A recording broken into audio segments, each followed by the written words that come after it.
We don't know shit about nothing about them. From what I read, they've been separated. Like, we don't even know how long ago this process has started. Jeezy got a divorce. Jeezy got a divorce. It hurts my soul. Holy sh**. We thought we'd seen every twist in this divorce war, but nobody, and we mean nobody, was ready for the nuke Jeezy just dropped. Out of nowhere, the internet started buzzing with rumors of text tapes, leaked and allegedly surfacing on the dark web, showing Jeannie Mai in explicit, unmistakable conversation with none other than Mario Lopez. Suddenly, the entire breakup narrative that Mai had carefully built, hours of confessional interviews, healing posts, even her misty-eyed press tour about loving herself first, didn't just crack. It collapsed. Jeezy, who'd been the public villain for almost a year, swung back with the kind of evidence that doesn't just change headlines, it leaves a crater in someone's reputation. These tapes, whispered to include late-night messages, hotel arrangements, and references fans have already started decoding, were apparently being traded on corners of the internet so sketchy even the FBI's IT guy would need a shower. The mood online shifted in seconds. Just last week, Jeannie Mai was the emblem of self-respect. Suddenly, hypocrisy is trending, and the old videos of her swearing she was out of the streets are now viral, for all the wrong reasons. You know what I'm saying? You're That right. time is so good. Yes. So right now, I'm celebrating that I am just doing me, and I love it. I don't want to have to date. I love that for you. Social media didn't just explode, it detonated. One minute we had fans quoting her lines about dating myself and spending money on her own happiness. The next, those same users were stitching together old interview clips and exposing every inconsistency. The streets don't want me, she said, straight-faced to Sherry Shepherd. I want to be by myself. Meanwhile, we're now left to picture Mario Lopez lurking behind that cheerful, dimpled smile, replying to late-night messages with more than just Saved by the Bell nostalgia. Old soundbites have become boomerangs. Users dug up that March appearance where she and Sherry laughed about the tingle, and Mai quipped, "But wait, we can have friends."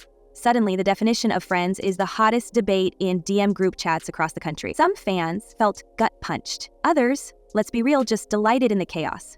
Nobody does schadenfreude quite like the internet when the mask slips this far. I heard you have chosen to date yourself. What does that mean to you? Well, I think people like to call it dating yourself, but like, I gotta ask, okay? I get it. Like, I'm single right now. But I feel like we make dating such a thing. Why does it feel like it's a life requirement to be dating? You know, like, could it be okay that I just like being alone? As the virtual mob grabbed their pitchforks, we rewound the timeline to see how everything unraveled behind the scenes. Jeezy filed for divorce in September 2023 after 2 years of marriage, a move that apparently left Mai blindsided, or so she told the court. It was only after that shockwave that Mai pivoted from public heartbreak to launching allegations of domestic abuse, describing in filings incidents at the Ritz-Carlton in San Francisco, where she claims Jeezy choked her and pushed her downstairs, with hotel security reportedly jumping in as witnesses. Jeezy fired back, calling every allegation false and deeply disturbing. This was never just a celebrity split, it was a slow-motion courtroom brawl, Mai painting herself as the wounded party while Jeezy fought to reclaim the story, and by the look of these tapes, may have just found the most explosive card to play. So come on, Jeezy, get smart with this. I think try to settle this outside of court, because the more we're learning, the more we're questioning the truth behind this abuse. For months, the narrative was simple. Jeezy was the problem. He'd filed. He was painted as reckless, as angry, as unreliable. Mai described being caught off guard, painted herself as a survivor, even suggesting Jeezy was endangering their daughter, Monaco, by leaving firearms unsecured. That narrative stuck, and in public, Mai looked unshakable. When she told people in January 2024 that she was dating myself, swearing off any new relationships and focusing on spa nights, solo dinners, and grandma panties, her words, not ours, it was more than a brand move, it was a direct appeal for sympathy. The real twist? All this time, these tapes allegedly existed, quietly waiting to surface and torch every PR-crafted image. I like being by myself, and I'm good at being by myself. Yes. I take myself out, I pick up the check, I eat all my own fries without you having to reach over and take my fries. I'm a good time. And I feel like, have you ever been at home at your house wearing whatever you want, watching whatever you want with no interruptions? The reason this revelation hit so hard is because Mai was so meticulously careful with her brand. On Sherry in March, she doubled down. Can we just bring back spending time by yourself, she asked, selling self-care and healing to an audience primed to buy it. I know exactly what not to do, she announced, all but underlining her wisdom in the wake of marital heartbreak. The message was clear: no more drama, no more men, no more tabloid mess. Just her daughter, and a carefully curated bubble of empowerment. Now, as these alleged text tapes sweep through group chats and burner phones, every word from those interviews gets recast as calculated the ultimate performance. Was she genuinely healing, or was she hiding a secret so explosive it makes all those tearful sit-downs look like audition reels? The partner that you slept with and shared a life with a certain way, and then things change, again, because of hurt feelings, not because people are bad people, but because it just hurt. None of this scandal exists in a vacuum. The divorce was always a rolling thunderstorm, with both sides lobbing grenades in the form of legal filings and public statements. Jeezy insisted their marriage was irretrievably broken, and that he'd tried counseling, mediation, anything to fix it before finally pulling the plug. Behind the scenes, sources whispered about prenup disputes, property fights, and, of course, the brutal custody battle over little Monaco. Mai hit back with claims that she signed her prenup under duress, that Jeezy was unfaithful, that he drank too much, that he exploded with rage and left her bruised both emotionally and physically. But with this new twist, every late allegation suddenly gets a different flavor. Some are asking, did Mai go nuclear because she knew what was about to hit the fan? Or was she fighting fire with fire, desperate to distract from the real detonator lurking in her DM? I took that time to make sure I really loved back on myself and found out who I was after the divorce. When Jeezy answered the abuse claims, he didn't just deny them, he sounded genuinely shaken. It's disheartening to witness the manipulation and deceit at play, he posted. My main concern is being an active father to our daughter. That line, the truth will prevail through the proper legal channels, was the stuff of lawyer-written Instagram captions. Still, nobody expected he might have been sitting on this kind of digital ammo, allegedly showing Mai not just in flirty banter with Mario Lopez, but crossing lines that, if confirmed, would turn the whole wronged wife narrative upside down. We don't have a smoking gun yet, the label hasn't commented, neither camp is confirming or denying on the record. But industry insiders are already treating these tapes as the new Rosetta Stone for why this marriage actually detonated. Time of my life. She's everything. She's so much. So I cute. can't even. Yes. Oh my goodness, what is she into these days? What is she not into? Okay, this is that age where the bloom starts happening, you know? She's Even the public response to Mai's vulnerable moments is shifting. Her July 24 Instagram post about the heartbreak of co-parenting, a heart split in two places but still learning how to beat fully, was, until a week ago, seen as another chapter in her healing journey. Now, there's a shadow on every line. Fans are asking if her tears over being apart from her daughter are just another act in the grand performance, designed to harvest empathy while the real story played out in private chat rooms and hotel hallways. The most chilling question on everyone's lips is whether Jeezy's decision to finally end the marriage was ever about money, custody, or even abuse, or whether he knew, months ago, about Mai's alleged betrayal and only now decided to torch her brand once and for all. That's where we are, the world hanging on the edge, waiting for the next leak, the next post, the next gasp of truth or spin. the great thing about our love is we have flaws, but we embrace working through them. I've never had that with somebody before. Right. While the internet stayed transfixed on the alleged Lopez messages, the legal battlefield between Jeezy and Jeannie Mai turned into a money drama fit for late-night talk. It wasn't just the marriage, the trust, or the headlines crumbling. Now we were watching a financial slow-motion pileup. TMZ dropped receipts. Mai claimed Jeezy was ghosting her on a settlement they'd supposedly hammered out after months of public mudslinging and closed-door mediation. According to court filings, he hadn't ponied up even $4,000 for their daughter's tuition and care, an amount that sounds almost trivial in celebrity terms, except it was just the first domino. She said the real missing jackpot was a $500,000 account agreed to for Monaco, their daughter, and still locked away like a secret bank vault. And we all know what we want. We want to feel trusted. We want to feel loved. We want to feel safe. Then came the cars, a 2021 Range Rover and a 2022 Bronco, titles that Mai said Jeezy refused to transfer, effectively keeping her grounded, unable to insure or even ship the Bronco from Atlanta to LA. And the rent? Mai alleged Jeezy owed her over $92,000 for 4 months of missed payments, an amount so specific you can almost see the spreadsheet open on her lawyer's laptop. Each unpaid invoice, each title unsigned, played out in public as Mai's own image started to unravel.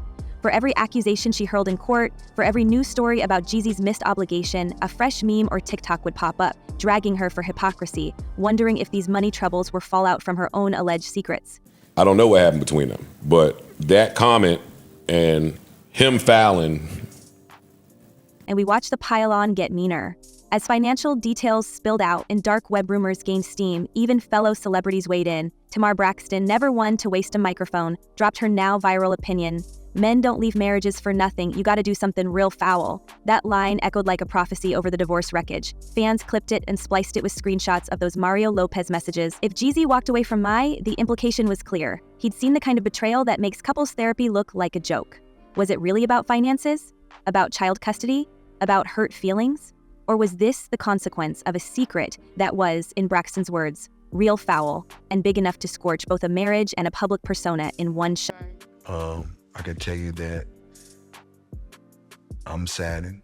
I can tell you that I'm disappointed. Jeezy, meanwhile, shifted his playbook. In June 2025, he sat down on The Breakfast Club and presented himself as the man who'd won by walking away. He sounded almost meditative. "Peace. Yeah, peace, man," he told the hosts, adding, "I don't got no enemies. I don't got no issues. I just want peace. I just want joy. I just want freedom." It was the ultimate flex. While Mai was still entangled in money battles and PR fallout, Jeezy was leaning into freedom, implying he was above the noise. In an era when every celebrity seems to live in their own reality show, Jeezy's pivot to calm almost felt strategic. The message? While Mai wrestled with lawyers, lawsuits, and viral tape leaks, he had chosen to be free with his name, at least for now, unsmudged by the chaos swirling around her. Yeah, I'm taking it day by day, and thankfully being able to have a show like this and to come to work and be able to do something that you enjoy doing takes your mind off of things. But that didn't mean the court of public opinion was letting either of them off easy. For Mai, the duplicity angle kept getting sharper. Every time she appeared as the wholesome, wounded single mom, each Instagram post, each quote about healing, each story about doing it all alone, critics would rip open the archives. Her exchange with Sherry Shepherd, the tingle talk, and the line about friends came back as a kind of accidental confession. It was cruel irony, delivered with a side of tabloid glee.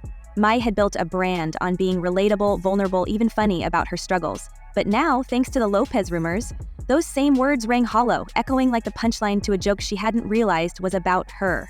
Every Grandma Panties soundbite, every claim that she was swearing off men, looked less like empowerment and more like smokescreen. The critics didn't need to work hard. The evidence was sitting on YouTube, cut together by fans who saw every post-breakup self-love narrative as calculated, every single mom hashtag as suspect.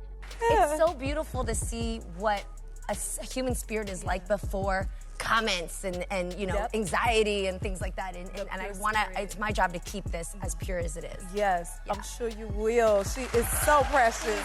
The irony, of course, was that Mai wasn't just accused of being a cheater. She was doing it while simultaneously painting Jeezy as the villain. Abuse allegations, custody claims, financial complaints, they were all thrown in the same soup. On one hand, she was presenting herself as a survivor, a woman fighting for her daughter's future and safety. On the other, rumors painted her as a partner willing to torch someone's reputation while carrying on with a Hollywood host behind the scenes. The tension between those two versions, the victim and the mastermind, was now the heartbeat of the scandal. In group chats and comment sections, everyone had a theory. Was Mai weaponizing public sympathy while playing a dangerous double game? Or was she, as she claimed, just fighting for what she deserved? But depending on which leak, quote, or anonymous tip you believed, she was either a genius at crisis management or caught in the biggest self-own since, well, the last Real Housewives reunion. Their public appearance of their relationship, they seem to be really, really happy. So if somebody on the outside seems to be really, really happy, you hope that they continue that happiness. Throughout this entire public crossfire, another plot twist quietly unfolded in the legal record. Affidavits filed by Jeezy's ex-fiancée, Mahi, and their longtime nanny. While Mai's team went all in painting Jeezy as explosive and unsafe, two women who'd lived years alongside him submitted sworn statements calling him peaceful, present, and caring. Mahi, the mother of his older daughter, described a decade of co-parenting without incident, claiming she never once saw Jeezy display violence toward her or their family. The nanny echoed the same, detailing not only Jeezy's daily routines as a parent, but also his commitment to gentle hands-on fatherhood. In a tabloid world built on she said, he said, these affidavits landed like evidence in a mystery thriller. Suddenly, Mai's abuse narrative had counter-witnesses, and not from some distant cousin, but from the two women with the longest, closest view of Jeezy's real-life parenting style. I changed my mind and I said, you know what? I want to be a mom. I chose it. I decided to shift my perspective and choose this for myself. This psychological contradiction gave the entire scandal another jagged edge. When a custody battle turns into a courtroom theater, the story usually lives or fades on credibility. Mai's legal filings were explicit. Lists of bruises, stories of dangerous outbursts, hotel security reports, and photographs. But with Mai and the nannies stepping forward to defend Jeezy, we saw public opinion splinter. Some read these affidavits as proof Mai had been embellishing, or worse, weaponizing trauma for leverage. Others argued that a person could change behind closed doors or act differently with a new partner. Yet the net effect was unmistakable. The ground beneath Mai's narrative was shifting even before the Lopez messages were rumored to exist. For many, the affidavits didn't just challenge one side of the story, they injected doubt into every other accusation, raising the stakes on every future leak. And so I didn't notice that I had a hot temper until I got with Jeezy. And here's a person who is my equal. In the court of public opinion, these statements gave Jeezy's camp a sense of calm amid the chaos, a quiet confidence that, even as the social media tide turned venomous, he could lean on real, living character witnesses. For Mai, it became a double bind. Every time she pressed her case in filings or interviews, there was now a chorus of counter-experience, women who had lived with Jeezy, cared for his children, and seen no evidence of violence. That made the Lopez rumors even more explosive. Audiences could now speculate that Mai's public credibility was already eroding, long before her private DMs set fire to her reputation. When allegations meet affidavits and private texts start to go public, the scandal only sharpens, leaving everyone watching to wonder just who's been playing the longer game all along. Honestly, it was treacherous. I got some help. I did get, I saw a psychologist. Meanwhile, the ripples from these leaks were just starting to touch everything else. If the alleged tapes really are out there, the question becomes not just what's already been exposed, but what's left to surface. A former production assistant told us off the record that insiders in daytime TV are watching this scandal with popcorn.